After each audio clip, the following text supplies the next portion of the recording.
હવે અહીંયા આગળ વાત કરી કે આ લક્ષનો જપ જપતો, જપ જપવો એટલે શું? આપણે અમર મંત્ર આપ્યો છે કે પેલો મંત્ર તો શું કહે, જપ જપતા જપતા, જપ જપવાથી થાય છે એને વૃત્તિમાં જવાનું, અને વૃત્તિમાં જવા માટે પહેલાં શું કરે, એ જપમાં સુરતા લાવવી પડે. એ જપ તમે જ્યારે જપવા બેસો ત્યારે તમારી સુરતા કે તમે કોની અલ્પજ્ઞોહંગ સર્વજ્ઞોહંગ એ તો પછી આવશે. પહેલો શું આવશે? ઓહંગ સોહંગ સચ્ચરણમ. તો હવે એ ઓહંગ એટલે કોણ? તો કે આપનપુર. એ કોણ છે? ઓહંગ જે મારી અંદર શ્વાસ રૂપે ચાલી રહ્યો છે, જેમાં હું કહી રહ્યો છે, કોણ છે?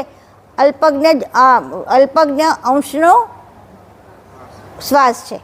અલ્પજ્ઞ અંશનો આ શ્વાસ છે, એનો ભાસ પડ્યો ને એનાથી આ શ્વાસ ચાલ્યો છે. અને એમાં કોની જાણ આવી છે?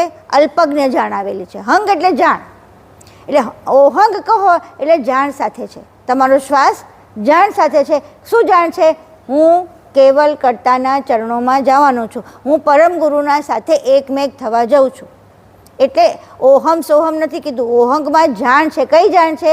મારા કેવલ પરમ ગુરુ સાથે મારે એક થવાનું છે. ઓહંગ સોહંગ આ બંને કર્તાના ચરણો છે.